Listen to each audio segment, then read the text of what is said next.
I'll get started. I'm going to do a quick screen share and just kind of go through my my PowerPoint. But today is the Life Beyond degree, and it's in communication, and it's very informal. So when we get to the question component, feel free to speak up. I will do my best to man the chat to see if there's any questions for the alumni panelists, but if there are questions, please feel free to kind of talk, through things with these panelists. So, as I said, I'm the career coach. I'm new to the career office, the career success office. I started right at the beginning of when COVID really got started, and everybody started to work from home, which was a kind of wild time to get started in any role. But fortunate enough for me, I had been at Ohio State for 5 years previous to joining this office. And so I'm new to this office, but I'm not new to this work. I've done career services type work in at other schools. And like I said, I've worked at OSU. I've been in the undergraduate admissions world, and then also the registrar's office. So I am working with career communities. All career coaches in our office work with specific communities. And so the communities I work with are marketing, advertising, and PR. And then the other community is journalism, sports, entertainment, and production. And so most coaches have two communities they work with. I feel lucky enough that mine are pretty similar, and I can find some overlap. Some coaches have different communities, and they don't always seem to match up, or don't always seem to make sense. But I feel like I can pull out some similarities in mine. And then I started a Twitter handle. I don't use it a ton, so I'm just trying to get acclimated to this work-related Twitter handle. And so that's what I'm using for my work one. It's just mrunco _OSU_ASC. And then obviously my email is runco.4@osu.edu. So that is how you can connect with me. And is Ann on yet? I can't see. Don't think I have Ann on yet, but yeah, that's Ann. She is in the School of Communications. She's an academic advisor. The one piece that she will hopefully be on for is to talk about the internship course that she oversees. But I know that a lot of students know who she is and have had a chance to interact with her, and her email is right there for you. So hopefully we catch up with Ann a little bit later on today. But yeah, that's kind of who we are. And then we'll introduce all of the panelists. Students you may not know, but I gave the panelists the option to kind of jump on the call a little bit later, maybe after Ann and I talked about our components, and then we'll get into the panelist piece. So we'll have all of the panelists have a chance to introduce themselves here in a short while. So what Ann wanted me to talk about and really to focus in on was networking.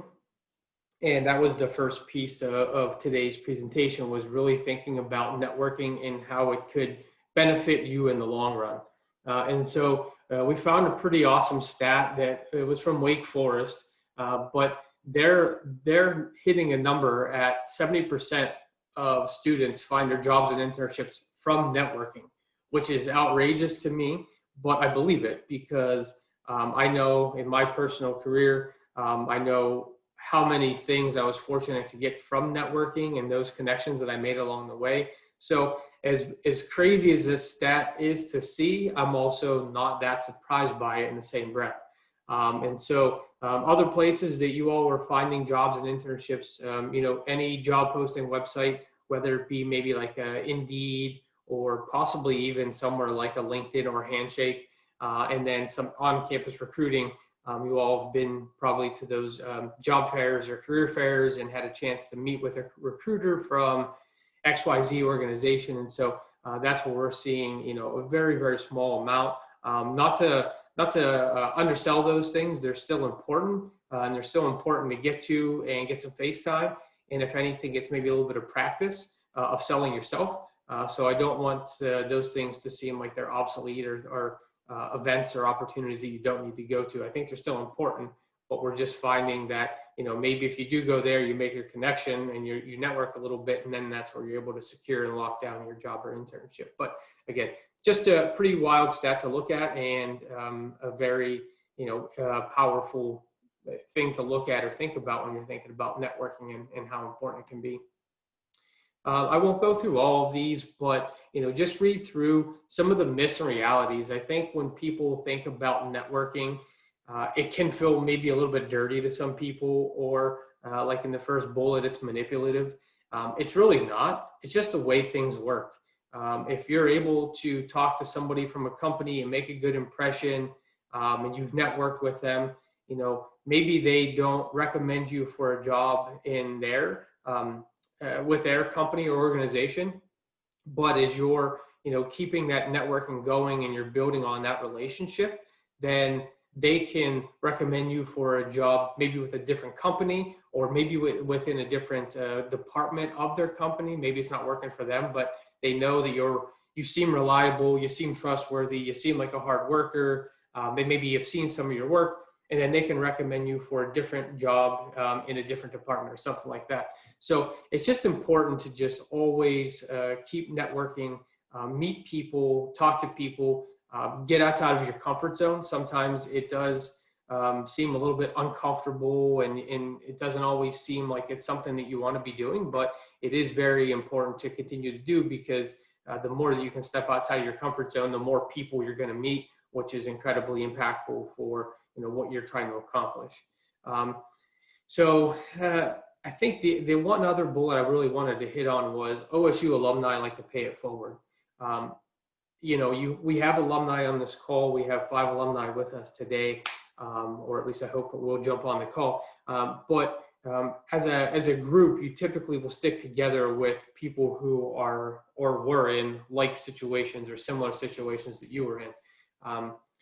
I didn't go to OSU, but I know if somebody contacted me from my school and reached out and said, "Hey, I'm interested in trying to find a job at OSU," I would go above and beyond to make sure that I help that person without even knowing them. And that's just an alumni kind of cohesion that you have, or just a bond that you have with maybe without even knowing somebody. If you were an HR person and you were reviewing resumes, if you saw an HR, or if you saw an OSU student come through, you probably would take a double take at that resume and maybe really give it a little bit of subconscious consideration. So I do feel like OSU alumni will pay it forward and do pay it forward.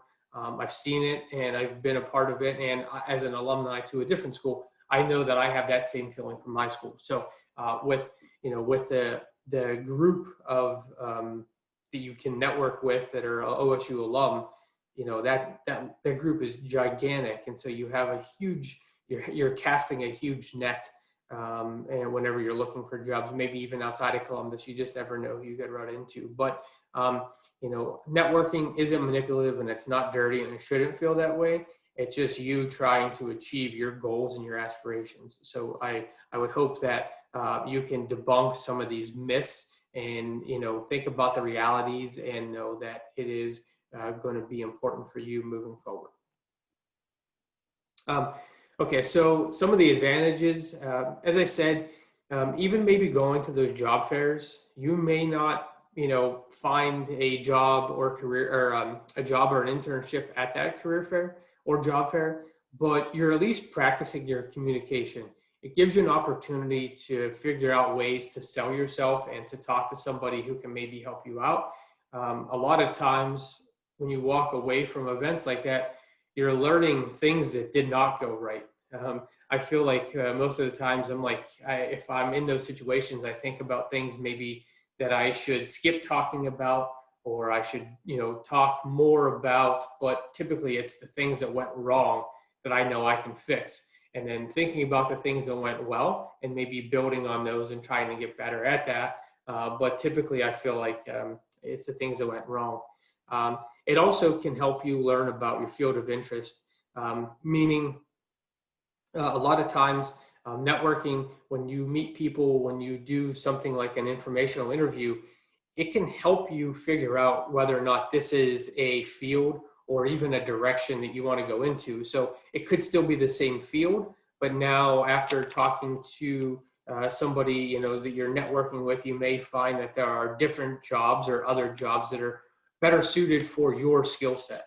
And so that's why it's important too, because you just never know what you can find out from chatting with somebody, you know, networking on social media through LinkedIn or, you know, other platforms if you wanted to, but you just never know what else you can find out about a company, an organization, or even the type of work that you may be doing.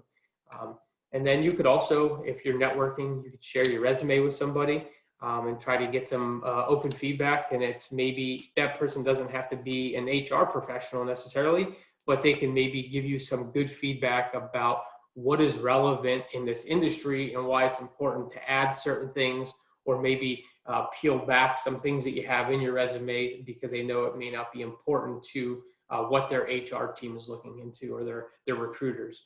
And so you just never know what you can get out of a quick networking session, but it is incredibly impactful, and it can, you know, really help you out. So when we think about some FAQs, everybody knows somebody. This is why networking works. You have contact with at least 10 to 15 people a day, whether that be on social media or maybe in your classes. It could be, you know, walking down the street, or just, you know, talking to somebody on the bus. I know times are, you know, a little bit more strict now, and you may not get out of your comfort zone as much because you're trying to stay safe, which is, you know, smart. But, you know, when we get back to normal and we get back to normal times, it's always good just take a chance and just, you know, start a conversation with somebody, a complete stranger. You just never know how far that can go. I've had so many unreal things happen in my life, you know, just by stirring up a conversation with a total stranger, or just seeing somebody who had the same school sweatshirt on that I went to, and just chatting with them, and just made really, really cool connections along the way. So it's always, you know, good to think about stepping outside your comfort zone and maybe chatting with somebody who it looks similar to you, or kind of looks like they may have went to OSU. Let me see. What do we do? What do I do with the people, with the names of the referrals I get? If you do happen to find somebody, you do start networking, you know, make sure that you talk to those people. And when you're talking to them, what I would recommend is talking to them in a way to where you're trying to learn about them, maybe how they got to the position they're in, what roads they took to get there. And you're not just coming at them as if you need something, because then that is when it feels dirty and it doesn't feel right. But if you're genuinely trying to get to know somebody and learn about how they got from being a student to actually being a professional in this industry that you're interested in, then it's going to serve you better. It's going to show that you're interested in this conversation or this relationship for the right reasons, not just, oh, I need a job, I need to talk to this person, I'm going to go ahead and do that. That's the only reason I want to talk to them. But if you approach it from the aspect of getting to know somebody, getting to know how they got to where they are, and devoting a little bit of time as opposed to just trying to get something out of it fast, I think you're going to see that's going to be a better route, or a better route for you to go. Okay. And then, so what should you do first? I'm going to go over an elevator pitch, but it's very similar to creating a commercial or something, thinking about ways that you would talk to somebody on the street, learning ways that you can sell yourself and do it effectively, efficiently, and get as much across in a short amount of time as possible. That's important.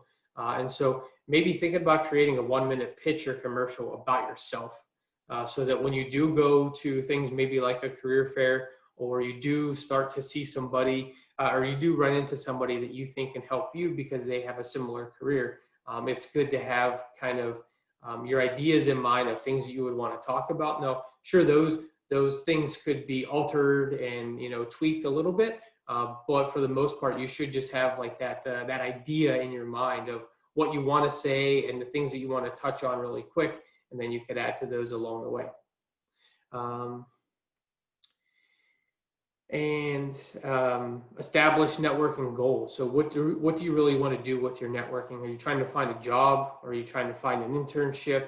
Do you want to meet alumni who are in your major? When you're starting to do this, it's good to have a game plan going into it, so that you are a little bit more focused and a little bit more dialed into what you're doing. Sometimes when it's a very broad or just general idea, you may be all over the board, and it may not suit you well, and it may look like a waste of time to somebody that you're trying to network with. But your organization component can really help out too, because if you're organized and you stay organized, create a spreadsheet that can maybe keep track of the people that you've talked to or reached out to. The worst thing to do would be to reach out to somebody and then 2 months later turn around and reach back out to them as if you've never, tried to talk to them. A lot of times people will see through that, and they'll see that you're not organized, and then that's a negative trait, and it comes off as negative. And typically then that person will not reciprocate this networking relationship because they don't find any value in it. And so making sure that you are organized in your approach. And then just to get started, it's always good just to create a very small list, ways to kind of get yourself off the ground and running with this process. As you're thinking about who you might want to talk to or what kinds of people you might want to talk to, it's good just to have a very fast list, maybe 5 to 10 names, because it's not going to take much. You're going to get those names, you're going to get through those names, and then ideally the goal is to then branch off of those names to new names, and then branch off of those new names to some other names. And so making sure that you are, again, this all goes back to kind of being organized and starting to set goals for yourself. So I know I've buzzed through quite a bit here. Are there any questions as I continue on? I have a couple more slides left for networking, but does anybody else do you have any quick questions about this as I continue through this? All right, I'll take that as a no, and which is okay. As we get further into this, if you do have questions, don't hesitate to ask. So what's an easy way or a kind of an efficient way to do some networking is an informational interview. I've used this in my career, and it was definitely helpful. I learned a lot about the role that I was interested in, and I learned what I liked and what I didn't like about it. So basically, if you can set up an informational interview, it would be finding somebody that has a role, either kind of where you see yourself, or even a role to where it's an entry level type role, and it's somewhere where you want to get started. So it's kind of, you can do it a couple different ways. It's maybe where where you strive to be, or where you're probably going to get started at. But then you can really get some ideas about what to expect in that position, how like a normal day in the office would be, or how a normal day in the role would kind of look like, who you would be interacting with. But they are actually really cool, and more times than not, people are very open to that because they understand what you're trying to accomplish. But again, this is also setting up, at least one contact to network with, because they have a role that is similar to something that you want to do. But this is an opportunity to network with somebody who's in probably a profession or a field that you're interested in, and that might help you, again, make some contacts. Even though this person might not work for a company that you want to work for, they may know other people in this industry or in this field that could help you get your foot in the door somewhere else. So these are really, really cool opportunities. More times than not, people are incredibly open to them, but it's just something else. It's another way to kind of network, but also get an idea of what to expect. And then some of the techniques, obviously using platforms like LinkedIn.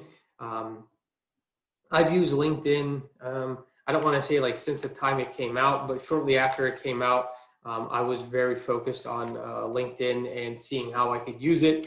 And It's evolved incredibly well over the years. It's such a great tool, and to be totally candid, I used LinkedIn to get my job at OSU. I know the panelists will share their stories about how they have used some networking tools, or some of their experiences. But if I could share a quick story of my own, I used LinkedIn to get to OSU. I didn't know anybody at the university. I'd already been working in higher ed for maybe like 6 or 8 years, and I started looking into moving to Columbus, and I was actually in Florida at the time. And I started networking with people who were at OSU, and I started using my connections who had connections at Ohio State, and I started leaning on those connections to kind of get me the introductions to people who were at OSU. And I just used that to my advantage. I networked like crazy, and I got a little bit lucky, but that luck was because of my work that I put in on the front end of trying to network. I just got lucky because the HR individual who was reviewing my information just so happened to be in one of the classes of the guys that I had started to kind of network with on LinkedIn. And so the stars aligned and everything worked out, but it was just a product of hard work. And yes, I did get a little bit lucky, but that luck was, I feel like, a direct result of the work I put in earlier on in the search. So I would definitely, I'm a proponent of LinkedIn. I don't get a paycheck from them, so I'm not trying to sell them, but I know how valuable it truly can be. And so I would definitely recommend using it to, to the level that it should be used for networking professionally. So using things like that would work out great. Also, getting your handshake profile set up. I know students kind of struggle with, how much time they should devote into Handshake, but Handshake is incredibly impactful to our students and can help out. I look at Handshake and I know it is important because we spend a lot of time working with a lot of the employers that are on there, especially when you see an employer who is a local employer or a local company. There's a good chance that somebody at OSU has reached out to them to kind of get them in the fold. And so there's probably been some sort of communication, and that means they're looking for students that are like you. And so that's why we put so much emphasis on working on Handshake. As career coaches, we put a lot of emphasis on working on that and getting it set up close to the level of something you might set up like your LinkedIn profile. But, spending the time because employers are able to go in there and poke around a little bit and find students who are, maybe in your major or do have some common interest or similar backgrounds to students that are like you. So, but when you're getting set up on LinkedIn, make sure you use a nice professional headshot. It doesn't have to be professional; it just has to be nice. I think this can go without being said, but it shouldn't be of you at a party. Much rather see you in, a cool, maybe like OSU themed environment or something that's very, very basic and doesn't really kind of call you out too much for your extracurricular activities. I don't know how else to say that, but just make sure it's a very nice headshot and it's a professional looking headshot. And then you can also use that same headshot on Handshake if you want to. So you're also, when you're building those profiles for Handshake or LinkedIn, you're listing out your work, your history, any volunteer experience, any student organization involvement, and then hopefully being able to list off any formal or informal roles that you may have in any of those positions. When you're on LinkedIn, there are ways to write recommendations. And basically recommendations are just somebody vouching for you and saying that you are a hard worker. They may speak about, a situation that you were in, that you were a rock star on a certain job, and they were maybe, they may able to elaborate a little bit more about your work ethic and what you can do. But it's good to ask for those things. Recommendations are pretty cool. Sometimes they're tough to write, but they are really cool to see. Then you want to join any groups that are relevant to you, and there's a lot of ways to follow industry experts in your field. And so I'm kind of being a little bit long-winded, so I apologize about that. So I'm just going to kind of truck through a couple presentations because I want to go over the elevator speech, but networking, good versus bad, good profiles and bad profiles. I think you all can probably look through some different profiles and know what looks good and really what doesn't work. And so I won't spend too much time on this, but as you look at profiles, think about what you see in a profile that really makes it a good one, or think about it from a standpoint of what a profile may be missing. Maybe not so much of what makes it bad, but maybe what's missing from it that can make it better and get to another level. So considering that when you're looking at these profiles is a smart technique to go through, and maybe just kind of look around and just check out a handful of profiles to give yourself some ideas. I know students are really worried about networking during COVID, and really just kind of worrying about the impacts of COVID and what this means for you, for jobs and for internships. There are a handful of things that you can do, kind of in this, I don't want to say downtime, but in this time where we're in now, while we have the opportunity and you may not have as many things going on, your extracurriculars may be sort of cut in half, and so you do have some time. One good way or a handful of good ways to kind of think about this is to go through and check your online identity, audit your network. When you're doing that and you're looking at your profiles, you want to make sure that you're making those personal, making sure that you're finding ways to add your personal touch into everything you're doing. Getting comfortable with technology, with doing Zoom now, it's very different for all of us. And so maybe being comfortable and getting out of your comfort zone and seeing how things work, how do you present, how do you do presentations, even for folks like us who are on, in higher ed, just getting accustomed to this stuff. We never had to use it, much before, or maybe to the level that we're using it now. But I feel like we're all starting to get a little bit more comfortable with this.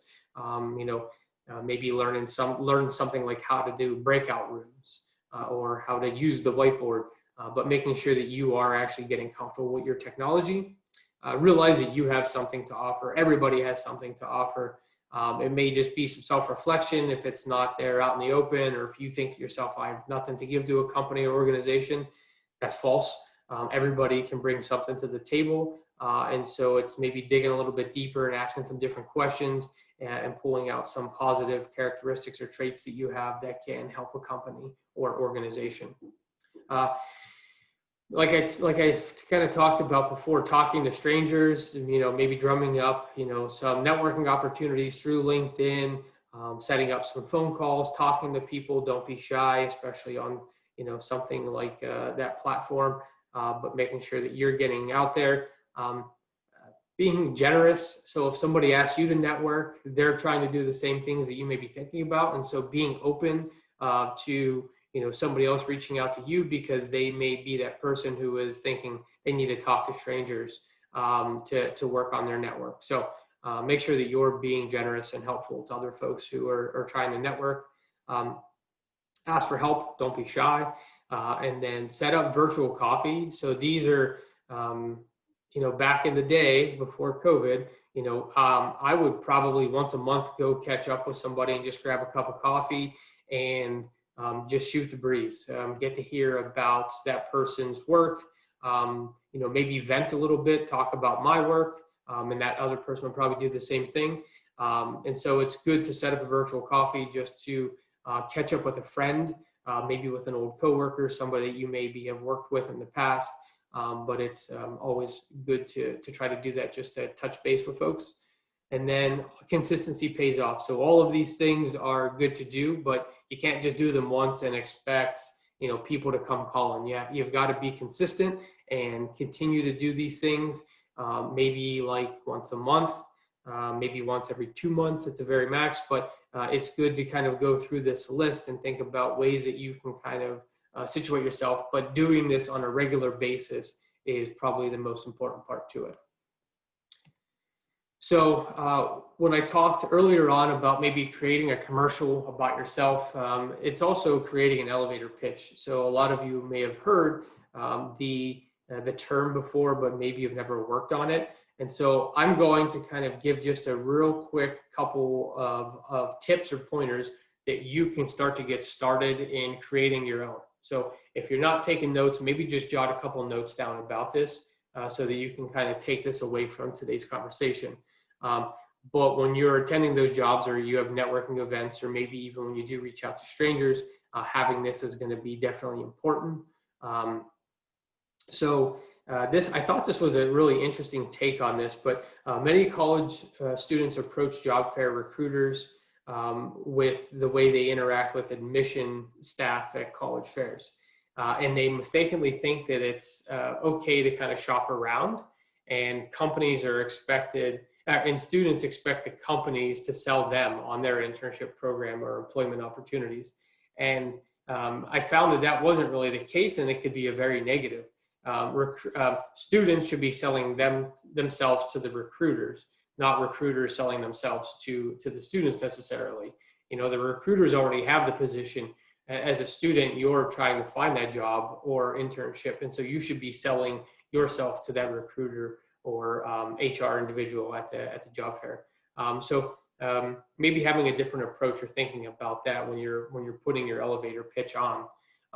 But here are the couple of elements that if you start to jot these down or write these down, they're going to be important for you as you start to develop your own elevator pitch. All right.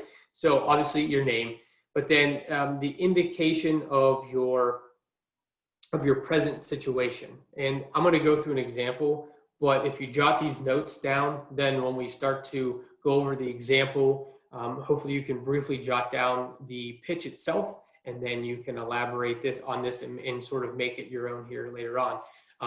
But then after you do your present situation or status, then you're going to give a quick overview of your strengths, your skills, your experiences, and then any info that would connect you to this individual or the employer that they work with, and then a reference point for the next steps, which is kind of asking them for, okay, so where do we go from here? All right. So here is one elevator pitch that I just kind of made up that took all of those key components that I just outlined in this slide, and I took them and just plotted them into a quick pitch for a student who may be in your shoes. So, hello, I'm Brutus Buckeye. I know it's corny to use that, but it's just the way we go. I'm a junior at Ohio State studying communication with a focus on journalism. Last year, I wrote 3 articles for the Lantern. This year, I plan to get 6 or more articles published. I'm also president of the Journalism Club at OSU. It's my understanding. So if they were talking to Gannett, Gannett's a huge newspaper company. So it's my understanding Gannett is looking for interns to write for their papers and other media platforms, and I would enjoy getting a chance to write for such a large company. Do you know who I could connect with to learn more about this? So that took all of those components that I just stated, your name, the indication of your status, the overviews of your skills and strength, and then how that ties into this position, and then a reference point for the next steps. Okay, so if you can think about it, and I know I'm just going through this fast, but if you think about those key components, those parts that you can kind of take out of this and start plugging in your own info, I think that will help you create your own elevator pitch. And then hopefully you're able to connect with individuals at job fairs or career fairs that can help you out. And so that was all that I had. I wanted to see if Anne is on the call yet. Anne, are you with us? Yes. Okay. Hi, Anne. Let me. So I think you just have one slide, right? I think it's 2, but whatever you have is fine. Okay. No, I have both. I just didn't make you a co-host, so I can't have you switch slides. So if you just tell me when you're ready to flip, I'll flip them for you. No problem. Okay. So Anne's going to talk to you about the internship experience. Hi, everyone. My name is Anne DiGirolamo. I'm one of the undergraduate advisors in the School of Communication. So Mark and I often work as a team. The departments like to collaborate with the Center for Career and Professional Success to provide resources and shared opportunities to our students. So I just wanted to share a little bit about the academic piece of internships. That's obviously not why most of you are here, so I'll be brief so we can get to our panelist, which is why many of you want to be here.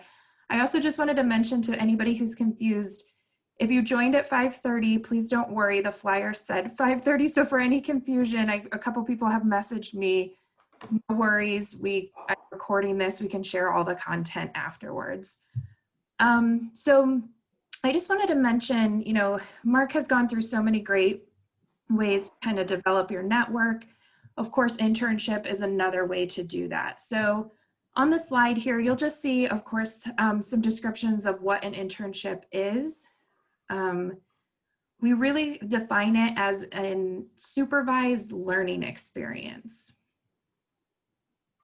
So if you just kind of like think through that supervised learning experience. So some students ask us if an internship can count if it's a startup they've created.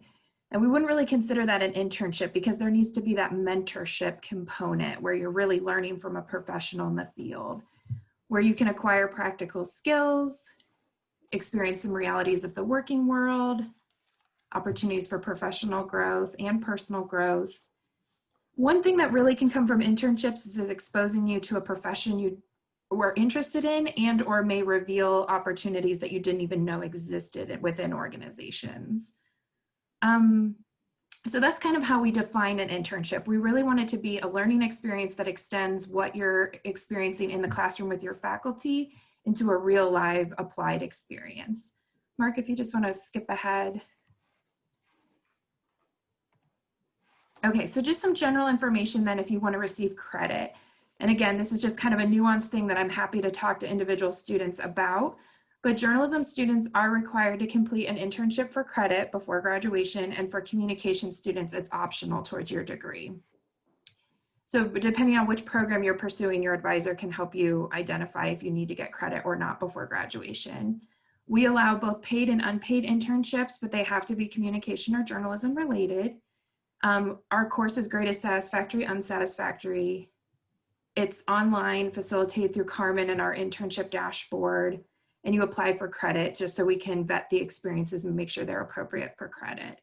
So that's just a very big bird's eye glance at internships and credit. I'm happy to talk to students individually if you have questions about getting credit yourself, if an experience applies, how to find internships. The career coach can also help you navigate Handshake and get your resume reviewed for posting to internships. So we're happy to help with that piece of it. I think everyone on the panel and all the professionals at OSU just can't say enough how much internships are valuable as you're seeking your employment opportunities for a variety of reasons. So we're here to support you. Even during COVID, it is still possible to get an internship. It may just look a little different than you had originally anticipated. So again, just field any questions about academic credit to me for the internship piece. Thanks. All right, thanks, Anne. Sorry for the snafu there. I did not realize that on the flyer it had 5:30, so you had me scrambling to look that up. Can't believe we did that. So sorry to everybody who joined late. My apologies. It is being recorded, so you can go back and watch it. If you haven't done so already, please drop your name, number into the chat box, just so we have a good attendance record for today. And again, my apologies. I'm really, really sorry about that. But you only missed me blabbing for a little bit. This is why we're here now. We'll have a chance to hear from our guests. And I will let everybody kind of introduce themselves. And if we could just go in this order. When we get started off, I guess if you could just introduce yourself, the company you're working for, and I guess where you're currently at right now. So Dallas, you want to kick us off? Yeah, I'm Dallas Script, President, Benefit Management. Currently, I am in Reddington Beach, Florida. Awesome. Well, super jealous of that, Dallas. I'm currently not near a beach right now.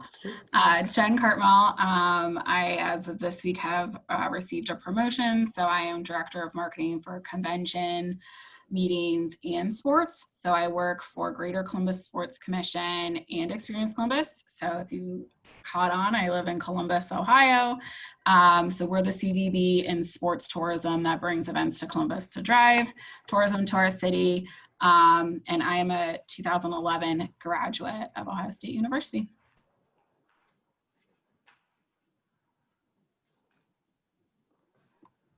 Hello, so I'm Johanna. I'm a human resources coordinator, so I do everything human resources related, a lot of recruiting, a lot of benefits, a lot of internal customer service, and so forth.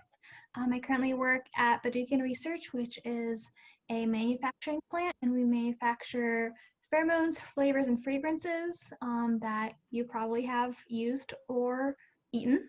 And currently I'm actually located in Connecticut.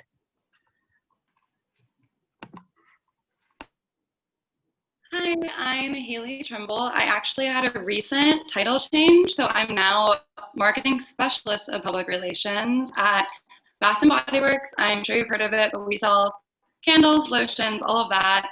I work on the marketing strategy team, so on top of public relations, I also work with social media and data analytics and just overall brand strategy.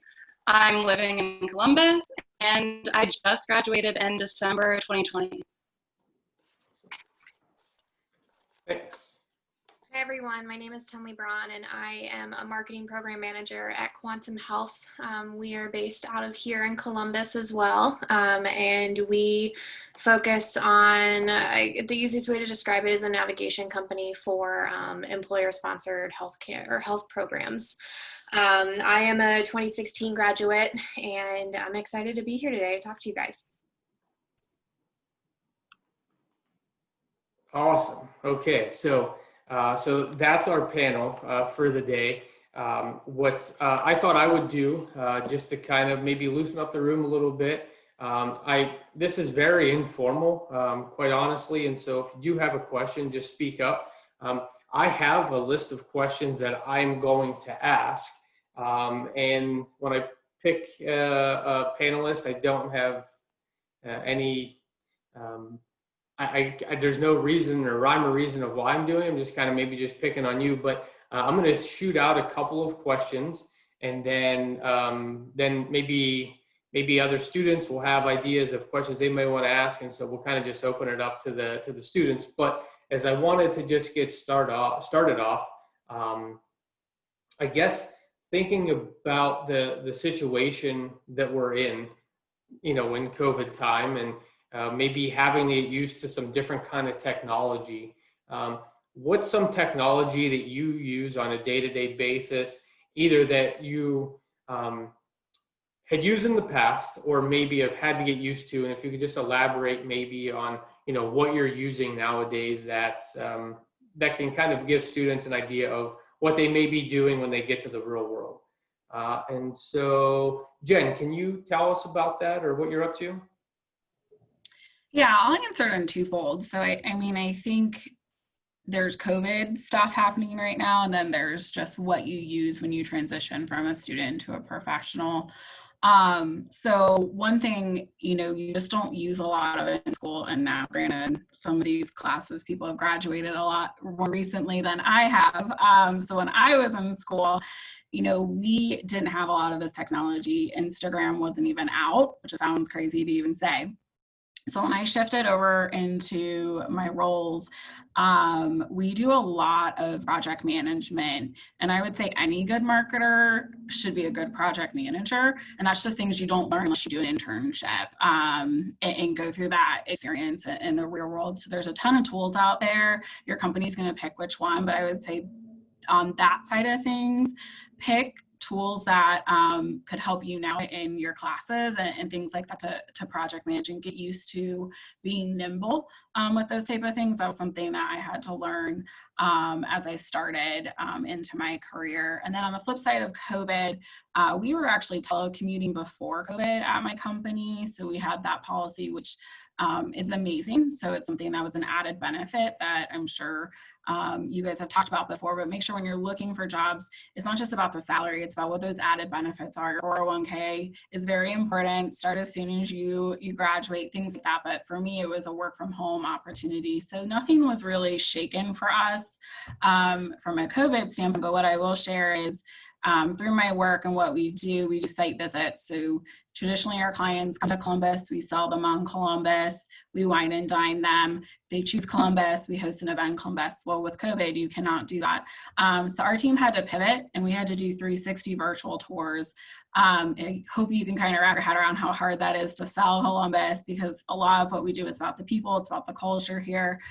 So we actually used a couple of different new platforms through Virtual 360, which none of us had done before. So I kind of lean more towards that, Mark. So I know it's not exactly what you asked for, but I like to always wrap it on this thought that if you can be nimble and you can learn and adjust as you go in your career, that's going to benefit you forever. Yeah, I think it definitely helps out, and it's, kind of painting the picture. Let me see. Haley, what are you doing? What are you using that you may not have thought that you would be using, maybe last year before you graduated?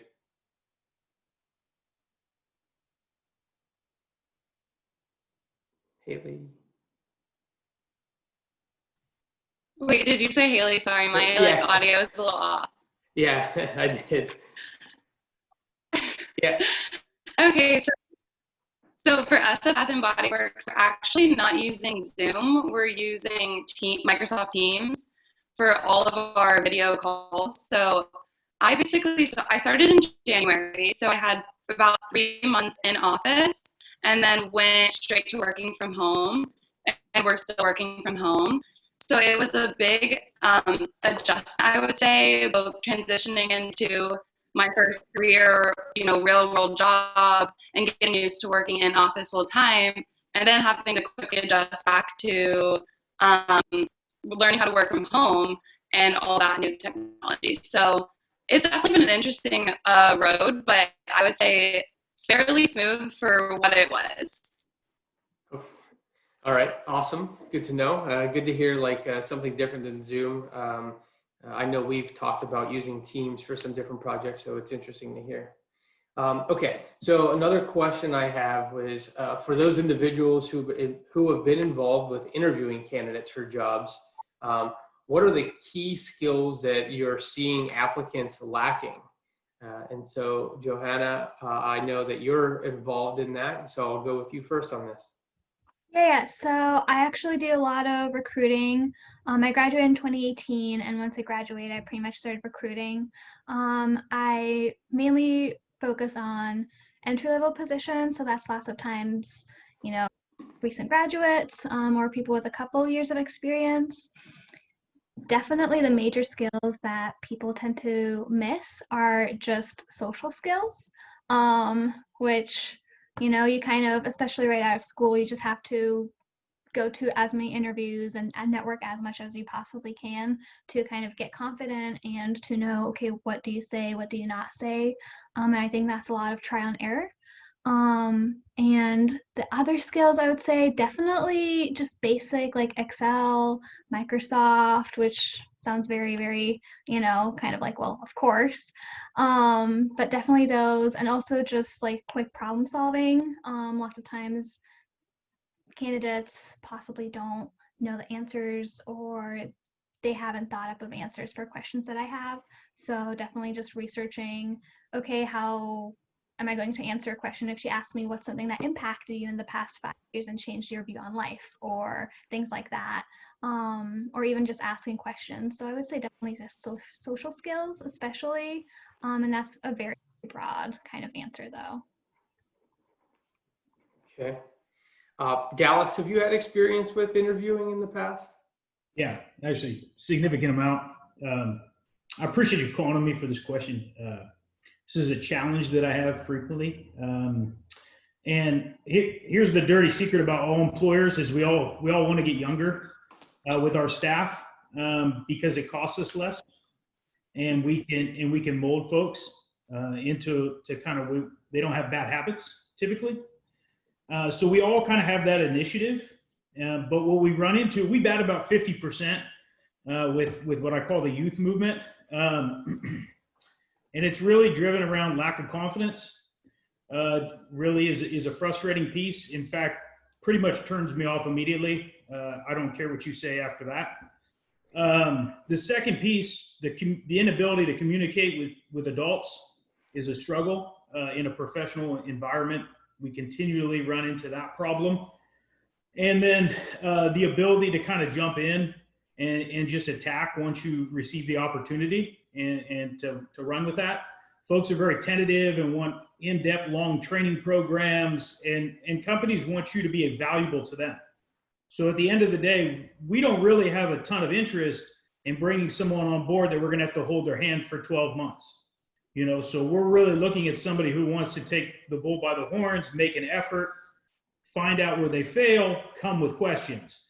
What we typically find is folks who are tentative, which leads to inaction, which leads to not working very long at our company. So, I mean, it's a lot of personality traits, and then the communication piece is very large. Okay, it's some awesome insight. You know, it's good for, you know, for the students who are, you know, getting ready to jump into the work world to kind of see what it's like on that side of the desk.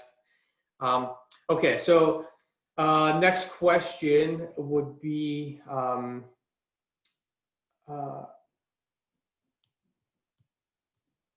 oh, I had one. I had a good one, and I just lost it.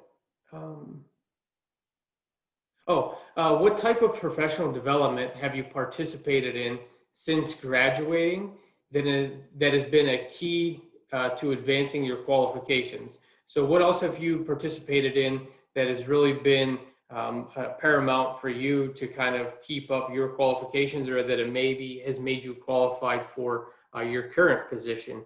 Tenley, what do you have? So I had the opportunity in 2018, I believe it was, to participate in the Young Alumni Academy that's actually offered through Ohio State. And for those who are not aware, it's, at least when I was there, it was, I believe, 30 young alumni under the age of 30. And it was both a professional and personal development program that the university puts on, and it's usually an expert speaker series, and they pair you up with a mentor, and then you also do some volunteer experiences throughout the course, which lasted for me 10 months. And during this time, my mentor was instrumental in just helping me get to my next position. So I got promoted during my time there, and I also had started my interview process during my time in the Young Alumni Academy to end up in this role that I am in now, that I started in late March of this year. So that mentor, he works at Nationwide. So he was not at the same organization as I was. He really helped me hone in on my interviewing skills, my networking skills. He set me up with people that he knew at Nationwide, as well as, even contacts he had at other area businesses. So again, kind of going back to that networking conversation, like I used my connection to connect to someone else through this program. So I think for me, that's been my biggest learning and my biggest professional development since I graduated in 2016. Awesome. That's how, I mean, it's like we set it up that way for you to talk about networking. I swear we didn't do that. We did not rehearse this before we got here. Right. It just so happened that it felt like that. Okay, so I have a bunch more questions. On that one, oh yeah, sure. Yeah, I'd also encourage you to seek out volunteer opportunities and board opportunities. So I've sat on numerous boards that aren't related to my industry and some that are. So I highly encourage you to do that, not only to network, but to garner a skill set, especially like we were talking about, our social skill set, and interact with people that aren't your coworkers, that aren't your clients, and then also get involved with your community. So it's a twofold approach with that. You can start in a volunteer position and then work your way up into a board, or I've even jumped on boards because they need help in a certain area and have submitted an application, or through my network have been requested. So I just wanted to add that, Mark, that it's an important asset as well. Yeah. I feel like at Ohio State and being in our roles, like we often, like not so much in this office yet that I'm in, but in my other office, I was constantly getting, we'll say voluntold, to jump on to this organization or be on this board or, you know, kind of help with this task. And so, but it was also good experiences. It got me out of working with the same people that I worked with on an everyday basis. And it got a chance for me to kind of network beyond my team. So that was as much as it was something I may not have wanted to do, and it might have been fighting and screaming, you know, along the way. It was still awesome experiences. So I wanted to open it up to the students and see if there are any questions from you all. If you don't have questions, I have a lot more on paper that I could ask, but I'd rather have them come from the students. So if you want to chime in, please feel free. Or if you want to throw it in the chat, I'll do my best to kind of monitor that and get them out to the panel. But does anybody have one? Does anybody want to be courageous enough? Come on, you're calm people. You have to be easygoing enough to just want to ask a question. Mark, this is my point, man. Mark, I have one. Awesome. What do you got? I'm actually just echoing one that was put in the chat earlier that I thought was good. What's the best way to reach out to people for individual interviews? Yeah. Anybody, any of the panelists want to jump in? When you're saying interviews, like interviews for a job or to have a conversation with them? To have a conversation with them. I guess it depends the person, but in my opinion, it's got to be natural and it's got to be genuine. And I think, so just watching Mark's presentation, which was really well done, I think the piece people forget is it's not about you. It's about who you're interacting with. It's about what company you're trying to work for. And in keeping that kind of mindset and the value you can provide to that individual, that company, whatever you're trying to obtain. So I think it's got to be genuine and it's got to be natural. If it's forced, nobody wants to interact with somebody in an environment where it's forced. So you've got to create the environment for it to be positive. COVID makes it hard. You know, a lot of us who are used to human communication and being in the same room and networking that way, this has been a challenge for all of us for that. But for some other folks, this is like prime time. I don't have to physically be in the same room as that individual, and then and to some extent, there's safety in that. So I think you just have to reach out and not be worried about rejection. In the old days, we would say like it's like going to the bar, but that's back when I was in college. Like that stuff, that's not where you meet people nowadays. So you know, however you do that nowadays. I would echo what Tenley actually dropped in. Tenley, I believe that was you that I echoed. Yeah, love that point, and I can't stress that enough. LinkedIn is your best friend, and if you reach out to me and I've had students do this. I just had someone the other day ask me to sit on a panel because they knew me through the network. You can learn everything on LinkedIn if their profile is done right, and if you reach out with a note and say, "Hey, I'm a student. I noticed you were PRSSA president. I saw, unfortunately, someone had dropped off to be PRSSA, so I would have loved to connect with that student." But if they reach out and they've read my profile, they're interested in sports, they're interested in marketing, and they put that note in that Tenley mentioned, and they just said, "Hey, can you meet for coffee?" I am actually the opposite of Dallas. I reach back to my students. I reach back to this university, and I think it's important. It doesn't have to be authentic to me. I think social media is beautiful in that way, but you do obviously have to know how to write that message, and you have to know something about me in order for me to call it. I don't just want to connect with you because you're interested that I worked in sports. So going back to Tenley's point, I'm stealing all your thunder, Tenley. You know, it's so important. That quick note is just, it sets you apart, and I will always make time for students or recent graduates. And that's also how you build your network. Thank you. I actually have a follow-up question, Jen. Sorry. I would like, how often are people doing, like, reaching out to you? I get weekly notices. Either they find my email on, you can go to the Sports Commission site and find my email, or LinkedIn. I say I really like when people respond LinkedIn because it's a softer way in. Like my emails are reserved for my clients and people that kind of I know. I won't ignore it, but it's a softer edge into it. I just work in an industry that people are really enamored with, so it's common.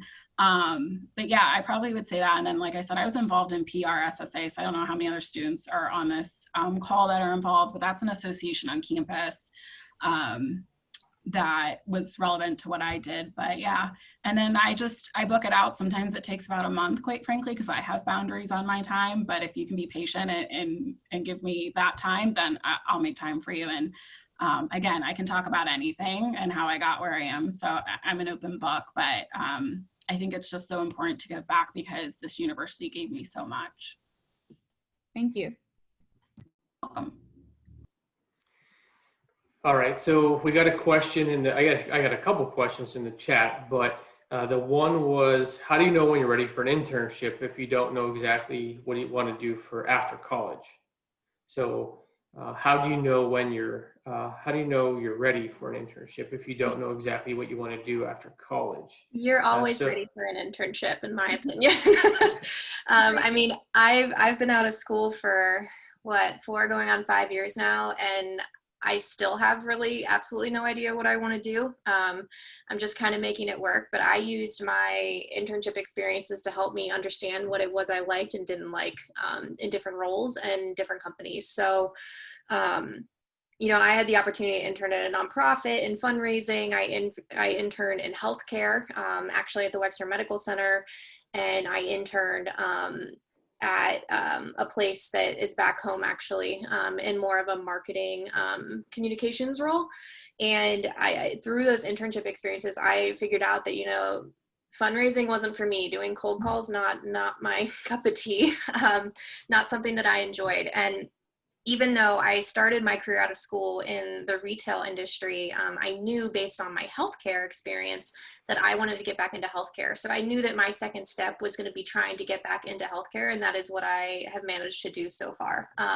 So although I don't necessarily know like what it is my end all be all goal for my career is, I don't think any internship experience is necessarily a bad experience, because even if you don't enjoy it, it's helping you learn something that you know you don't want to do with your career. And vice versa, if you love it, you then learn, you know, things that you do really enjoy and things that you want to look for in a role. So I don't think it's ever too early to get an internship. And I know that we've already talked about it, but especially as communication students, internships are pivotal in getting you into different roles. I thought that it was more important, honestly, this might sound bad, but more important than my schoolwork was my internships. So still focus on your schoolwork, but I think you have to make time for internships as well. I want to jump in on this one too. So I actually agree. It's one of the things I wish I would have done when I was in school that I didn't take advantage of, primarily of my own doing. Frankly, I didn't feel like I needed it, which is a mistake back then. But I think they're great opportunities. Tenley, exactly what you just said. Frankly, I know Quantum Health very well. I work for a TPA, so we administer employer-sponsored. You do know us, yeah. Yeah, so I know you guys very well, but you know, back to the internship piece, just the ability to gain a basic understanding of how the business world functions, gain a basic understanding of how the industry, gain some general knowledge about the industry. I think all of that stuff is really helpful, no matter what career you end up moving into. And I think that becomes a struggle. And in fact, the reason I'm willing to participate in these things, and Mark was gracious enough to invite me here, was frankly because I feel like Ohio State, when I was in school and I graduated in 2004, did a very poor job of preparing us for the real world, in my opinion. I think we gained a great knowledge base, but at that time, I don't think they did a very good job preparing us for what we were going to walk into. So that's kind of why I'm here, to kind of help as much as I can with regards to that from a preparation standpoint. I'll just jump in and make a comment as the instructor of our internship course.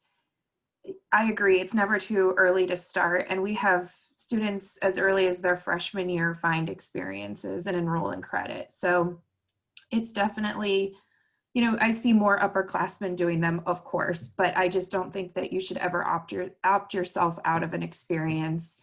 You know, if the employer has a specific level, junior, senior, or a specific amount of coursework in communication or journalism that needs to be completed, let them make that decision. But just, you know, you can apply for anything that you meet the qualifications for. And again, as the instructor of the course, I see students as early as their freshman year getting credit for internships.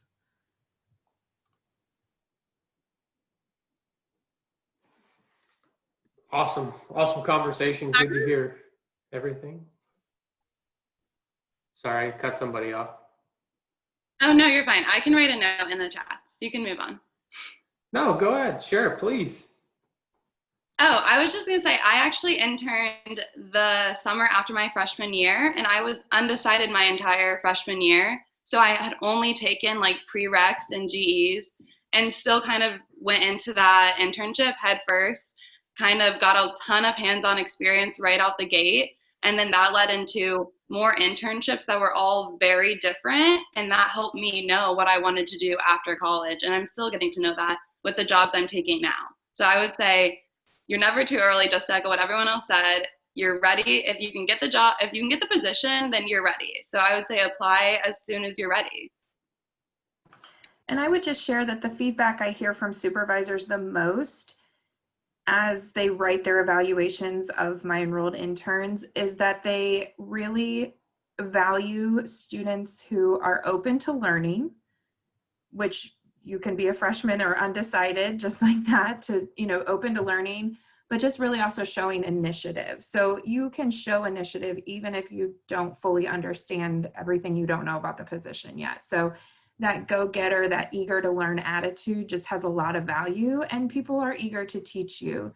They're not expecting you to be at the level of a professional, but if you're willing to take their feedback, learn, produce content, show results, and show that growth, then you're never too early to start.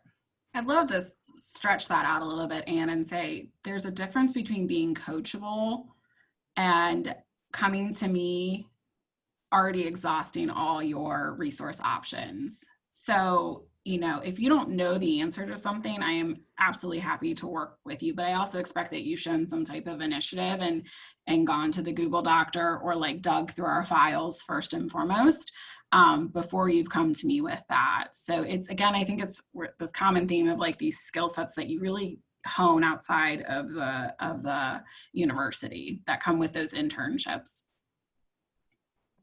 I want to add to that too, Jen. You're right on. I mean, this is a struggle we deal with. I called it the world was coming to an end. What would you do to solve the problem? Have you done that yet? And that's kind of how we start. So we try to break it down to be as elementary as possible, but trying to find solutions, making the effort on your own to try to get the task completed successfully to the best of your ability is really important, and it's really lacking. And that's an area that what my management team, my leadership team, we view that really as effort and a lack of effort on folks. So we grade that on a much higher level from employee performance than we do the actual output of work. I think the last piece I'll add to that is you're adding something to your resume, and you're adding something to your experiences. And it may not be something that you love and somewhere that you want to go, but it's at least showing an employer that you have some type of experience. I meet with a lot of students who struggle to find, you know, relevant or work type experiences for their resume. And at least this is putting something professional on a resume, even if it's not something you want to do for the rest of your life. You may have something to add to your resume. So that was the last piece I wanted to add to that. The one other question that I have in here, Johanna, I'd love for you to kind of chime in on this one, was when you're interviewing somebody or, you know, kind of looking at somebody's background, how important is their involvement in a college campus or groups or events? Because I think maybe right now with students, you know, not having those opportunities, they may be a little bit scared that their lack of involvement or perceived lack of involvement, it could potentially hurt them. So could you maybe talk about that and where you're at right now with that? Yeah, of course. So I think lots of times interviewing and getting your first job is awkward, and it's uncomfortable, and you're going to be anxious, and that's completely fine. I think you just need to be gentle with yourself. And, let's just say if you're anxious about the fact that you don't have enough campus groups and enough events and enough classes that you took, or you're just anxious overall during an interview, just say it out loud to the interviewer. Just say, hey, I'm really anxious. This is one of my first interviews, or I'm new to interviewing. I just wanted to let you know. Immediately when you say that, you get less anxious. It makes you seem emotionally intelligent and that you know what you're feeling and that you're pushing through. So that's just something to keep in mind. But I think it's important definitely to have, some sort of engagement or like off-campus engagement. But you don't need to have like 20 different things. Even if you have, just say like 3 or 4 things, and maybe you just did something one semester and then you switched to a different group. I think that's really important to have, because then you can talk about, oh, well, I switched because I figured out that, chemistry wasn't for me and I didn't want to do a chemistry fair or science fair. So I went into, theater, did that for a little bit. So definitely just anything that you have. I would say it's definitely very important if you don't have any sort of internships or any sort of jobs. Even if you have just like a summer job at maybe just like one campus group or event, that's totally fine. But definitely just try to have some sort of events or campus groups, or just something that shows that you're trying to figure out what you want in life or just what you're looking for overall. And if you don't get an internship, because I know, internships are really hard, especially now during COVID, any other jobs that you have, you can always add those in, definitely add those in. If they're just like summer jobs or just a little bit, or even if it's an internship that you had for like 2 months and then you're like, you know what, I did not like it, I quit. Then you can kind of just go from there. Pretty much, I guess my like end statement is whatever you have is good. Try to get, some sort of achievements or some sort of events onto your resume. And even if you think that it's not enough, as long as you have enough information, you've thought through, okay, how did I learn from this? How did I expand my knowledge from this? What did I get from this? And can kind of talk about that, you'll be all set. And a lot of student orgs are still meeting virtually. So, just try to not let COVID slow you down too much. There's thousands of student orgs at OSU and they're all adapting to the new environment. So if you're not sure how to get involved, talk with your advisor and we can try to help coach you or guide you to the resources. But like, I know somebody hopped off because PRSSA is one of our student orgs and is their meeting on Wednesday night, still probably virtually. So let's not let COVID prevent you from beefing up that resume as much as possible. So just know that there could be ways to be involved in campus that are still safe. And if you're not able to physically be on campus, which is understandable, then there's probably a different approach, but still meaningful. I also think it's important to be prepared to speak to those things and your experiences within those organizations. I'm more concerned about the experiences you had in those organizations and the knowledge you gained from that experience than I really am with what the name of the organization association is or whatever you've done, frankly. So I'm more looking for that experience and how you learned from it or how it made you a better person overall.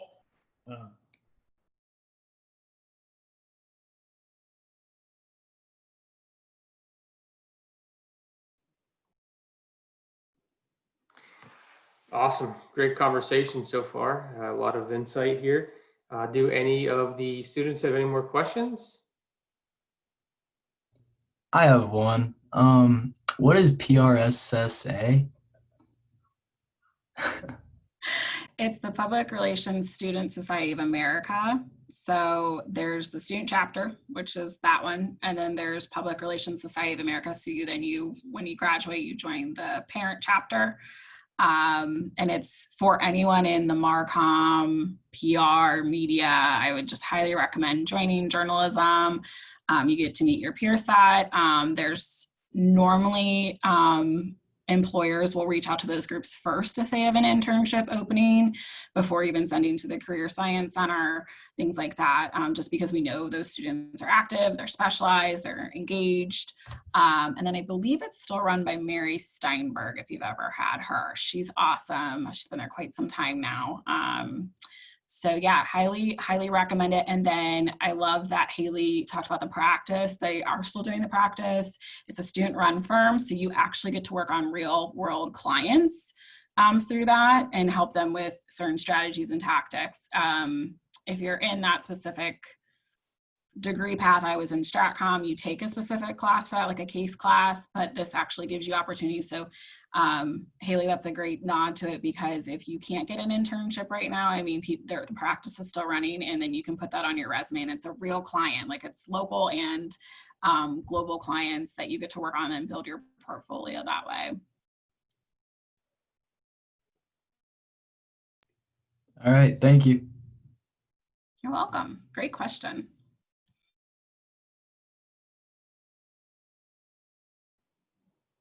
Thanks for asking that, Justin, and kind of making everybody aware if you didn't know. Now you have some background on it, so thank you.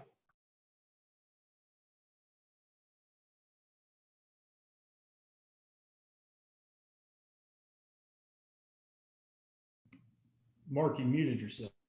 Yeah. Okay, I was trying to look at the list here. So I guess a question I'd like to know is maybe what is one rewarding aspect of your job? So what are you doing or maybe working on where you're like, when you leave work and you worked on this for maybe hours in a day, and that can seem daunting, but I know I've left some days and been like, I put a lot of energy and effort into this project or something I was working on, but I feel so accomplished by it. Like, is there anything that you're working on that you could talk about and kind of give the students an idea of things that you work on a day-to-day basis?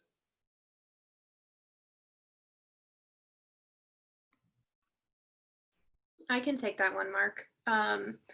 So in my role at Quantum, I'm responsible for lead generation for our sales team. And essentially what that means is I am promoting and producing programs and marketing campaigns that are driving new clients to Quantum to potentially sign with us and with our services. So one of my main lead gen tactics is webinars. And so they've obviously always been a thing, but in today's times, webinars have become even more instrumental in the sales process and in ways to kind of, you know, promote your message, whether it's through expert speakers or through current clients sharing their experiences or something like that. So I get the opportunity to not only develop the content, so the marketing side of it, but I also get to produce the webinar. So going back to even the technology question, I, in my role, have had to learn how to use On24, which is a webinar platform, as well as GoToWebinar. And these are both production platforms that, if you had asked me 4 years ago as a senior in college, you need to know how to produce webinars, what would you do? I would have been like, I'm not going to ever produce webinars in my life. Like, that's not something I want to do, but it's actually something I really enjoy. And it's a really great feeling to see, you know, the idea of, we want to do a webinar about this topic, say client testimonials, to see it all the way through from like, okay, so we're doing about client testimonials, we're going to put together the entire presentation, and then we are physically going to produce and execute the event afterwards. It's just really, you know, fulfilling to say like, wow, look at all this hard work I did. And that's something that in my last role at my former company, I was not really seeing the impact of my work because, you know, I'm able to measure the amount of leads that we drove from this webinar. So that's something that, and it's hard to know, like when you're interviewing for a job, you know, what is the impact of this job going to be in the company? And I think it's a good question to ask in interviews is, you know, what are some of the outputs that your team is responsible for putting out into their organizations? Because the reason I left my last company was because I just reached a point where I wasn't feeling like I was, you know, having any sort of positive impact on the company. I was putting things out into the world that then weren't being used, and that was really draining for me. So I think it's important to think about when you're working in a job, what, like, you know, your outputs are going to be and how that really will make you feel fulfilled at the end of the day, because otherwise it can get really tough, I would say. But yeah, just think out of the box about things you might not ever think about doing with your career, because you could end up doing them.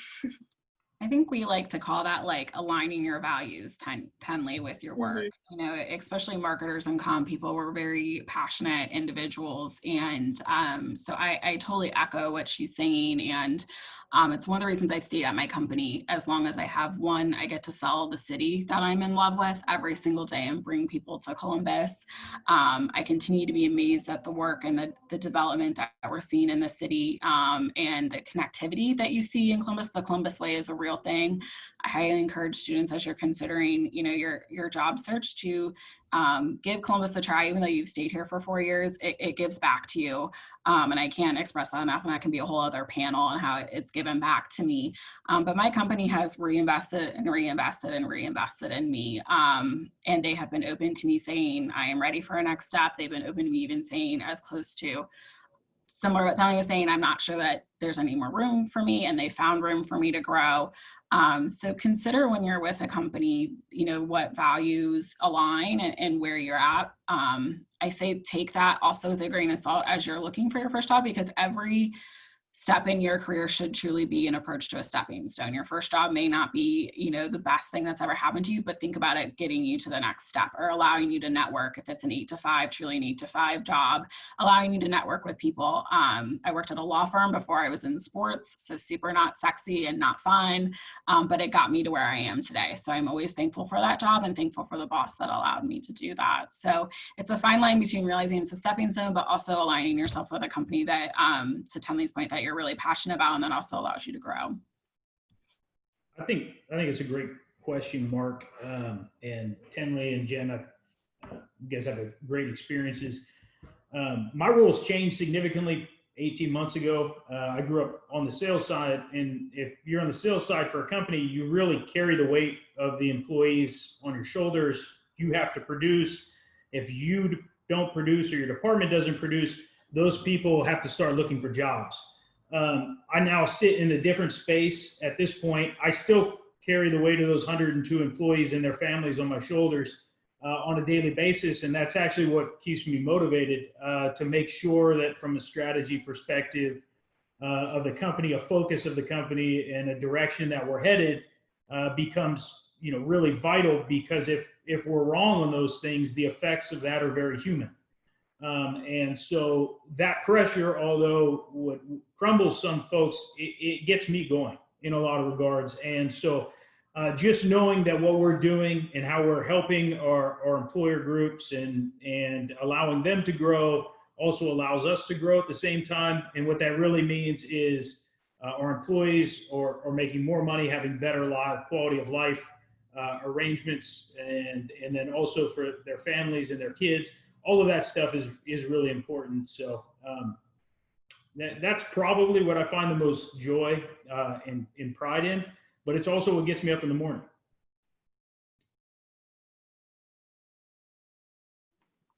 Kind of piggyback off of what Dallas said. I definitely agree with that, you know, especially in HR as a human resources.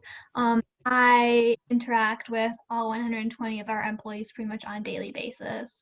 I know kind of their backstories. I know why maybe they're struggling right now, or why, you know, how hard they've been working for a promotion, or, you know, dealing with conflict within their department. There's also a lot of legal stuff with HR, which when I started, I didn't realize. So dealing with that too, and kind of guiding people and problem solving, and being kind of their ear and their shoulder to kind of pour all of their stress on and figure everything out.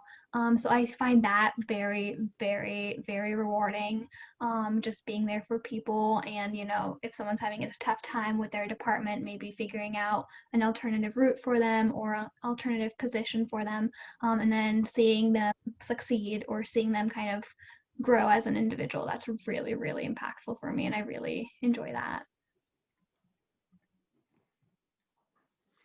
Awesome. I think all of you've touched on it. I think Haley, do you have something for this one, since everybody else has kind of touched on it?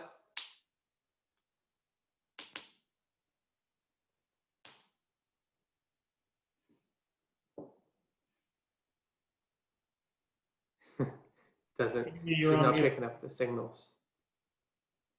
I'm so sorry. I was telling a whole story and you guys didn't even get to hear me.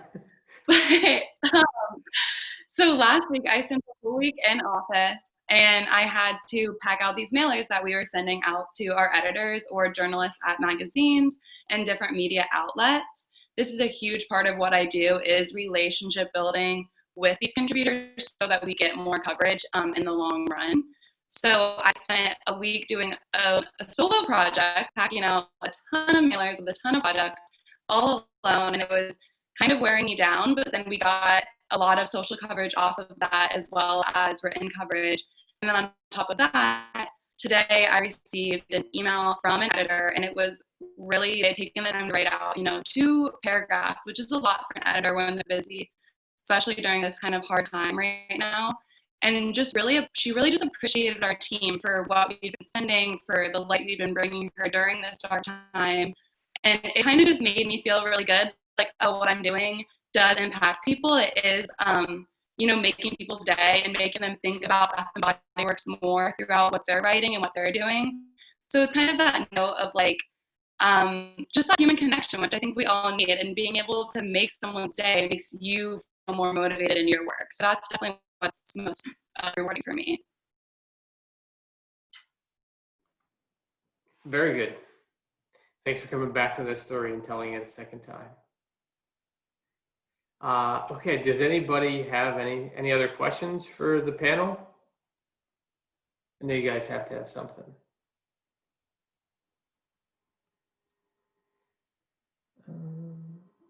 All right, so the panel question was, or the question for the panel was, I'm not from Ohio, and I was wondering if it would be more beneficial to seek an internship closer to home. Should I network in Columbus or my area? So for students not from Ohio, do you all see a difference if they do their internship in Ohio, or if they should maybe seek outside? So anybody with internship experience, if you want to speak on that, that would be great. I'll jump in and take a quick run at it. I think it depends on what you want in life. And if you want to go back home and that's where you want to live, it could benefit you.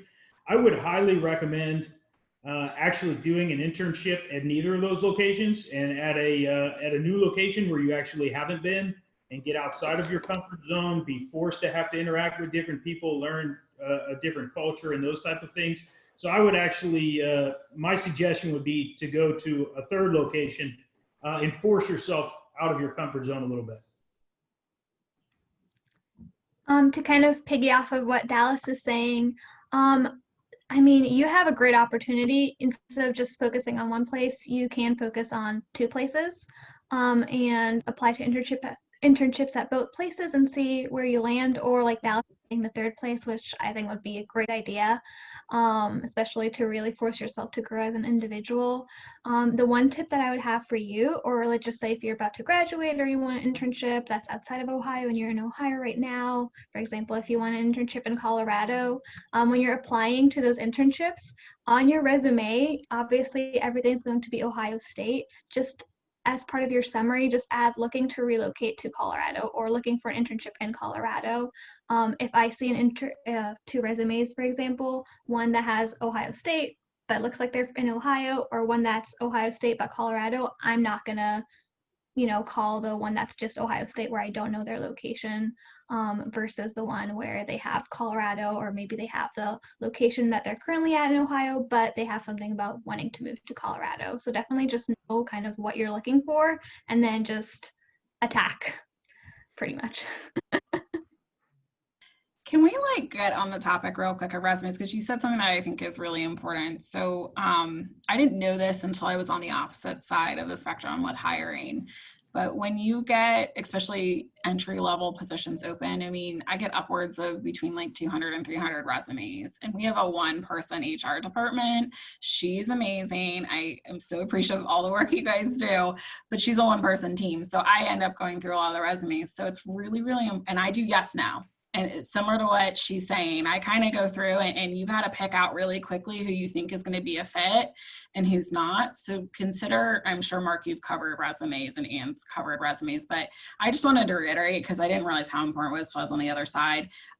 Clean resumes, a little bit of design if you are entering into a marketing comms field, something that distinguishes you.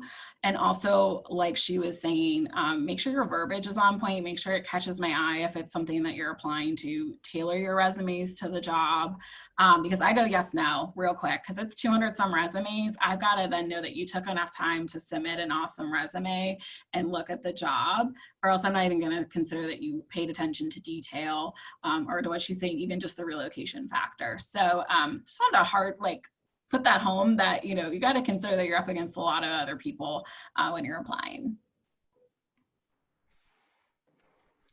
Yeah, do resume reviews all the time. You can make an appointment with your career coach to go over your resume, to do a quick review. If you don't have one, we can get one started for you, at least get you a template and get working on those. I did resumes, Mark. I mean, I've looked at students' resumes. I think there's benefits to asking your mentor or your professional or anyone else, your former internship boss. I mean, don't be afraid. I'm not saying that don't use Mark and his team, but don't be afraid also to ask your network to review, because they might have a different perspective as well for you. Yeah, absolutely. And as many people can see it is better. So if it's maybe even a teacher or finding somebody that that has a real sharp eye for grammar. That's someone I've met a colleague along the way that she drills grammar. We used to make fun of her and say she had a big red pen all the time because she would mark up everything that you did. So finding somebody like that could be useful to help you and critique your resume a little bit.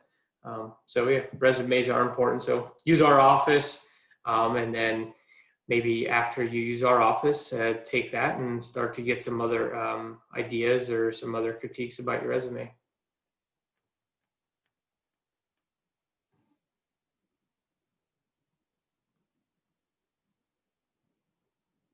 All right.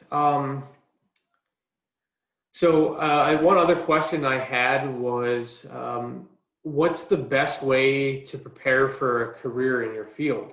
So given where you're at, what's the best thing that you did, or what's the best way to maybe just get prepared to find yourself in a position that you're in, so that when students are thinking about those internships to possibly look into, where can they look? What can they be doing now to find themselves, maybe in a role that's similar to yours or closely aligned with something that what you do? Tenley, do you want to start this one off? Yeah, sure. So I guess for me, the first thing that comes to mind is being very aware of your strengths as just a person, and even to an extent your weaknesses. I took StrengthsFinder when I was in college, and not that it was like an eye-opening thing for me, but it was kind of creepy how accurate it was as I thought about like myself when I was reading my results. And I think that really helped me start to think about what types of jobs I would like regardless of the field. So my number one strength is strategic. And my second strength is discipline. So I sound like a really fun person, I know. But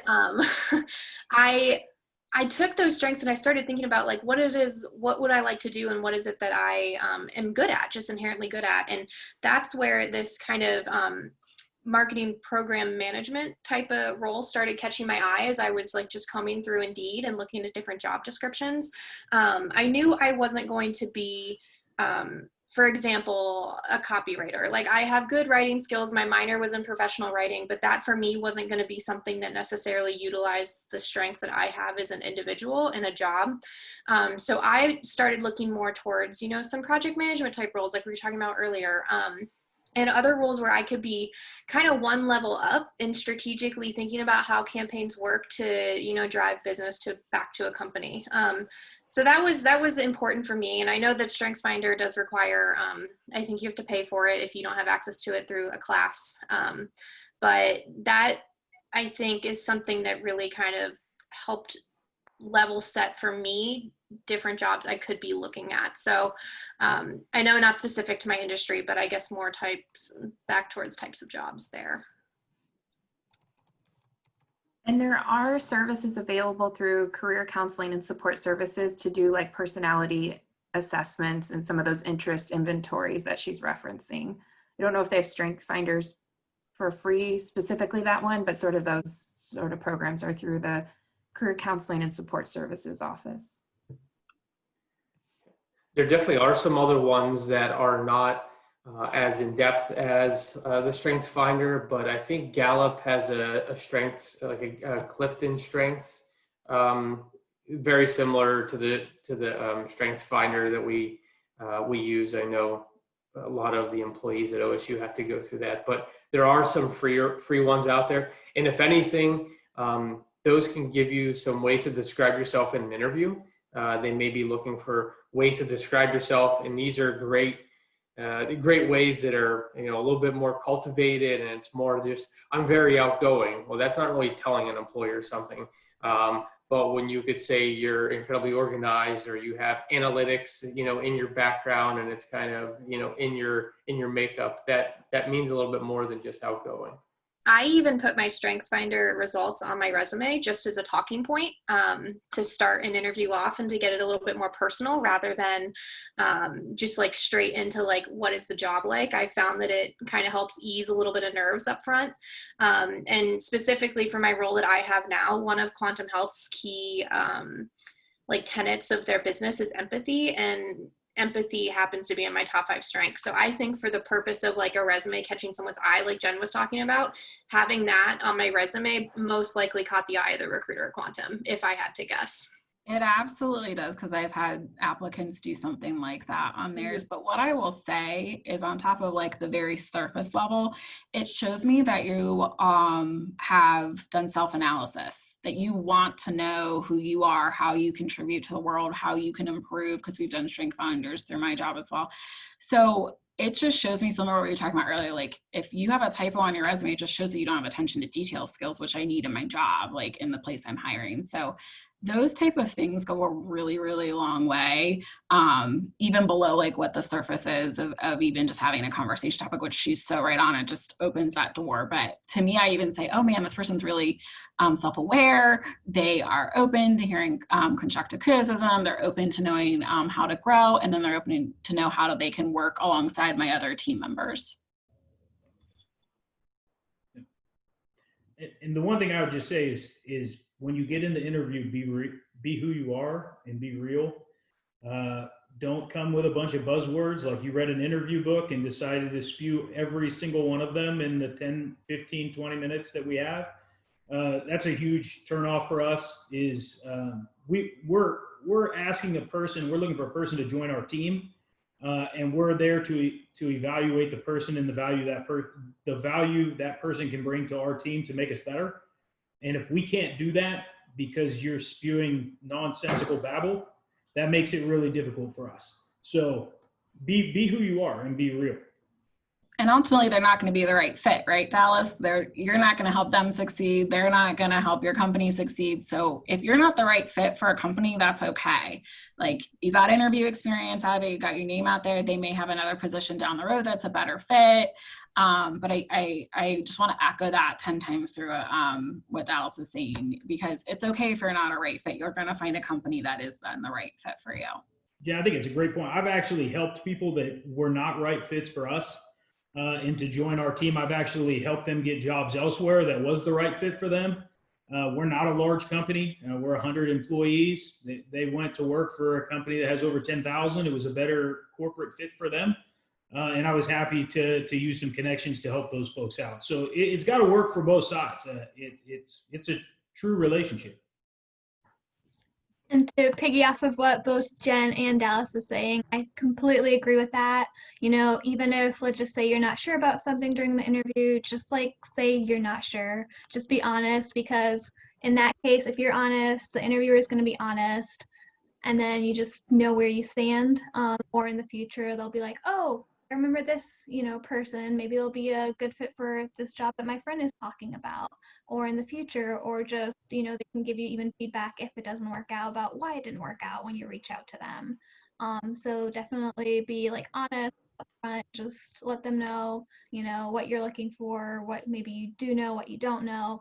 And that's also a really good way to gauge if the potential employer that you're interviewing with, if they're honest back to you or they're not, which really tells you a lot about even if you get the position, if you want to work there or not. Well, and to sort of piggyback on your original question, Mark, back to, preparing for a career with inside. I'm in the health insurance industry, and I obviously have a public affairs journalism degree from Ohio State. And so that's an atypical role. Like, you wouldn't anticipate that to be a natural fit by any means. In fact, when I got into the job, I could spell health insurance, but besides that, not much else. But what I would say ultimately is, when you're entering into these situations and you're entering these rooms, understand the position that you're applying for. If it's entry level, we're not expecting a whole lot of industry knowledge, and we're really looking for somebody that can grow with us. If you're looking for a more advanced position, there's expectations that come associated with that. If you don't know, ask those questions. I think that nobody wants to waste their time. If it's not going to be a fit for you, it's not going to be a fit for us, then let's figure that piece out, and maybe we'll help you out with a better fit. But control what you can control. I mean, the effort that you show, the attitude that you have, the urgency that you're able to illustrate in the time that's allotted to you, I think all those things you can control, and really understand. And this goes for any communication you have with any person. It's not about you and what you get out of it. It's really about what you can provide to them, and then they will reciprocate that for you in most cases, or you just won't take the time to interact with them anymore. So you just have to remember that this is no different. It's just a series of multiple conversations or communications with an employer, but it all works the same. You've been selling your whole life to people. You've been trying to get people to, go eat at a certain restaurant, the same restaurant you want. It's all the same process and thought process. What happens, I think, is you look at this and say, this is so important because it's going to dictate my life for the next period of time. And I think that's the wrong focus. I think the focus really is, is this the right fit for me? And it's just a series of the same things you've been doing your entire life. So don't make it bigger than what it is.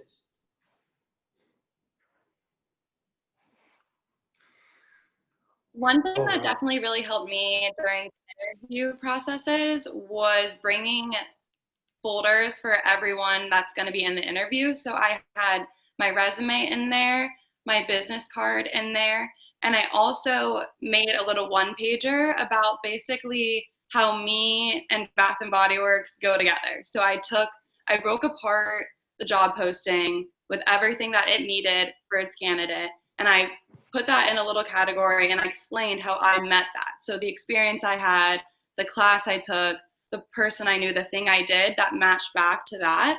And I did it in an aesthetic way that really made it presentable, but also kind of informational. And that really had me stand out a lot in the interview. And they told me this afterwards as well, that they liked that it showed that I fit in this job, meaning I'm going to be happy here, but also I'm going to help their brand as well because I fit with exactly their needs. So it kind of makes you stand out, and it gives you a point, kind of something to look at while you're interviewing as well, in case you're just kind of blanking or you're feeling a little nervous and you lose like your thought. You have something to point to and say, oh, well, there's this, like, let's talk about this. So that really helped me, was bringing kind of a folder of those little things that help you. I absolutely agree with Haley. If you bring your portfolio, which is crazy to think that I know there's a lot of online, but if you print out your portfolio, that sets you apart immediately from anyone else. So you could use a project you did in school, a project you did in the practice, a project you did in an internship. You have plenty of options to bring. And I agree, it just shows initiative, it shows effort, it shows that you want to talk about your work. With that, on the flip side, we make our applicants do projects. So you have to do a project if you're in the finalist stage with us, so to show your skill set. So I know that that's not uncommon. We allow our candidates to have about 3 to 4 days to do the project. So it's not something you have to do right on site, but something else to just kind of mentally prep you for. We want to just see how you take a real world situation and put it together. It doesn't have to be perfect, but I just want to see how you problem solve, and I want to see how you approach our brand. We give them a toolkit. So I want to see how you follow directions. All those things. So just something else to wrap your mind around, that a lot of employers now, especially in the Marcom field, are requiring that. because it does set you apart. And I can see at least those basic skill sets that you have that aren't polished and they're not from a class that you took 8 weeks in.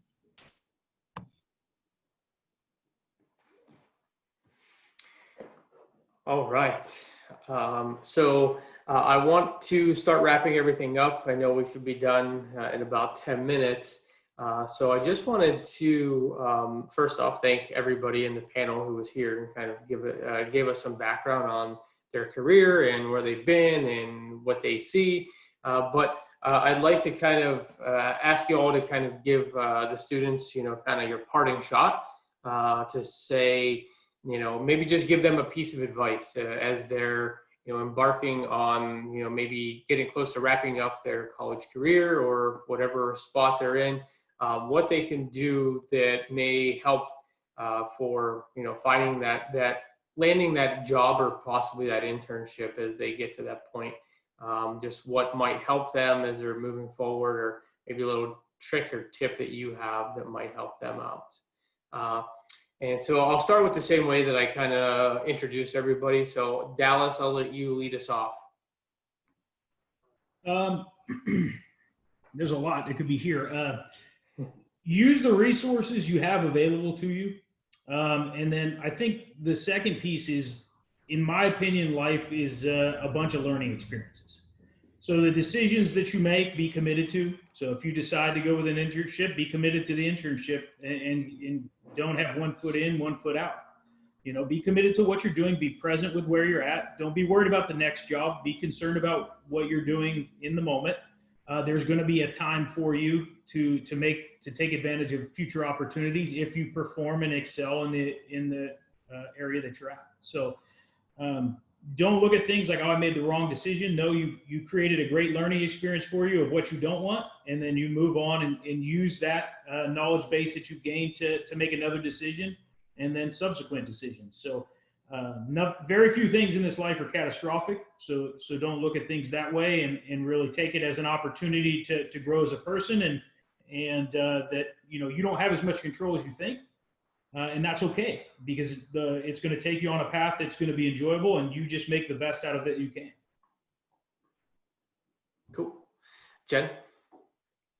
Yeah, I'm going to kind of just give overarching as you guys are kind of venturing into this next step. So don't ever be the smartest person in the room. If you're in a room where you're the smartest person, then you're not growing and learning. And if you're trying to act like the smartest person in the room, then you're not listening to your fellow people. So one thing that I definitely think is important, especially because you feel like there's an innate amount of pressure when you first start your first job, that you've got to show up and be present. And I think there's been a common theme throughout this whole thing that asking questions and not knowing everything is absolutely acceptable. It's just about how you go about it. And then the second part with that is no job is beneath you. I say that meaning you are going to have an entry-level job. I do expect that these people are going to be doing admin tasks for me. They're going to be doing more mundane tasks for me.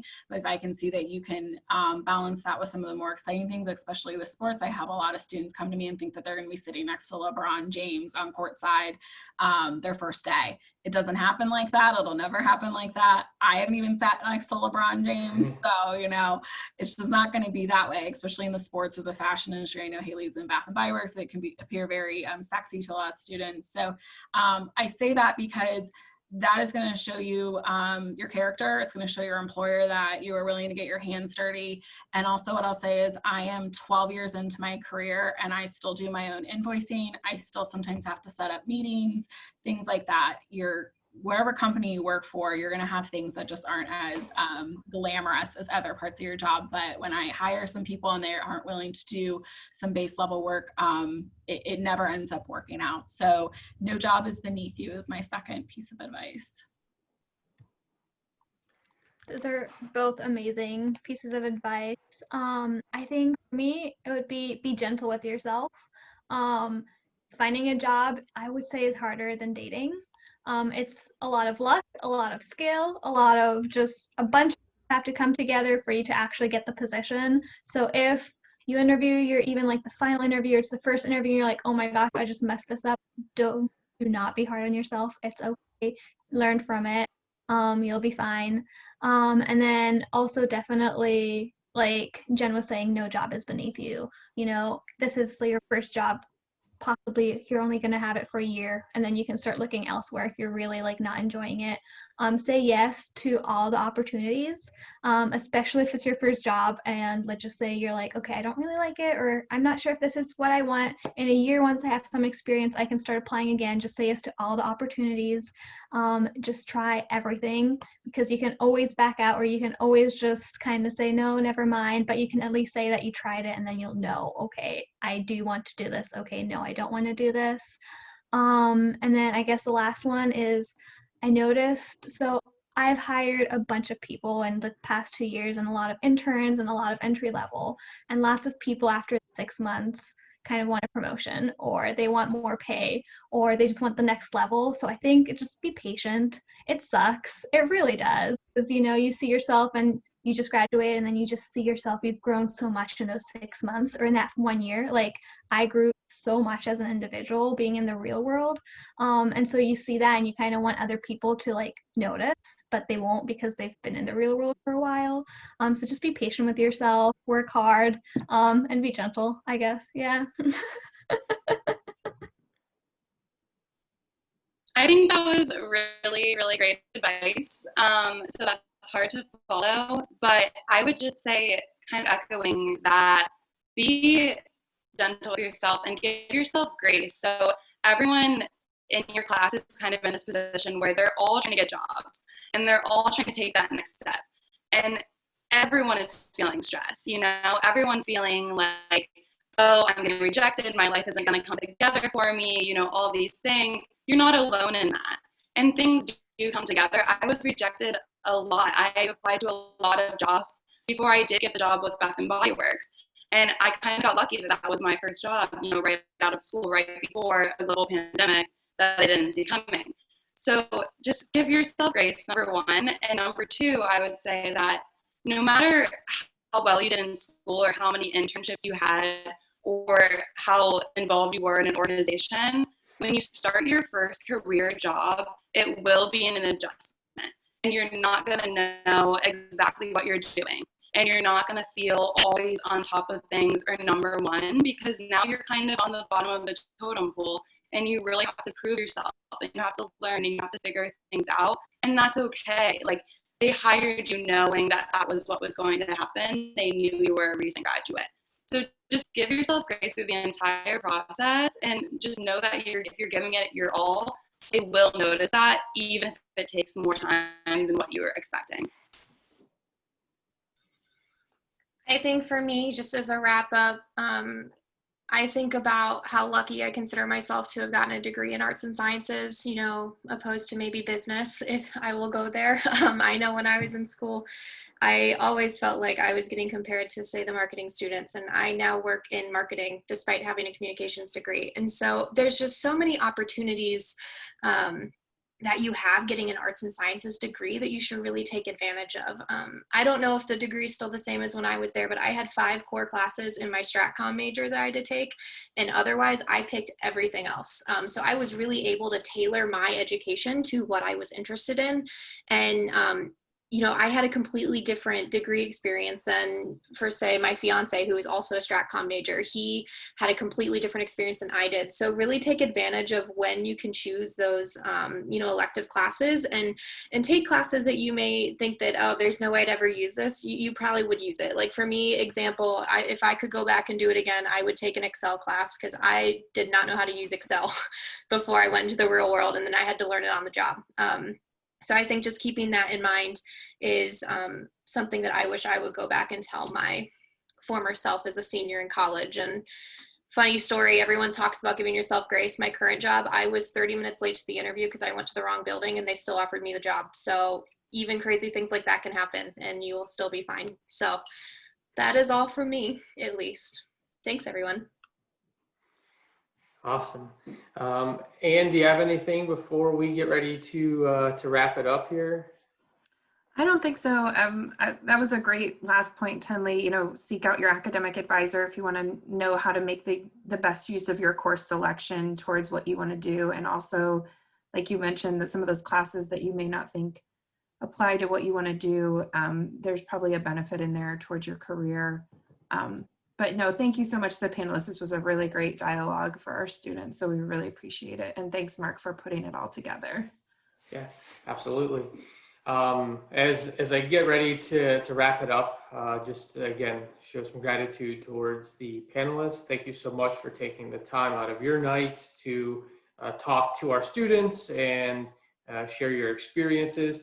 I have to give some self-promotion. I have to talk about a couple quick things. We have Quick Chat. Quick Chat is available to our students if you ever just want to just jump online with us and kind of, it's really an IM situation or setup. So if you want to talk about anything in your career, we have Quick Chats. You can find that on our website, on our Career Success website.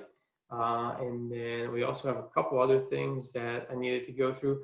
Make sure that you are working on your Handshake profiles, setting those up so that it's a digital portfolio of your work.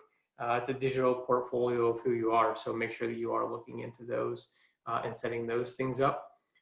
If you're not a part of a career community, I would recommend joining our career communities because we send out newsletters during the school year. It's bi-weekly, but I send out my newsletters that have jobs and events that are pertinent or relevant to my specific type of majors. I also send out different articles about career researching or the career or job or internship research. So make sure that you are a part of a community and you would do that through Handshake. We also have a podcast that our marketing guy, Bruce, has been producing. They are awesome. It's kind of cool to hear that our office is pumping out a podcast. They're relatively short, so it's not like it's going to take you a couple of hours, maybe a half hour or so. But we have different industry experts, people who are entrenched in the industry, and then some of the career coaches will jump on and give some recommendations there too. So make sure that you check those out. They are pretty new. I think there's maybe 10 or so online now, so you can check those out on iTunes or Spotify. Or anywhere else that you may get your podcast, and then make sure that you connect with Career Success for any type of help that you may need. And that will do it for my PowerPoint. And so I will stop sharing that screen. But I will let everybody go. But again, thank you so much to the panelists. Appreciate you all being with us. I will reach back out to you in the next couple of days just to touch base about the event. But to the students, make sure that you use our office. And if you need anything, feel free to let us know. That being said, everybody enjoy your evening and we'll talk soon. Take care. Thank you. Bye. Bye. Thanks. Bye.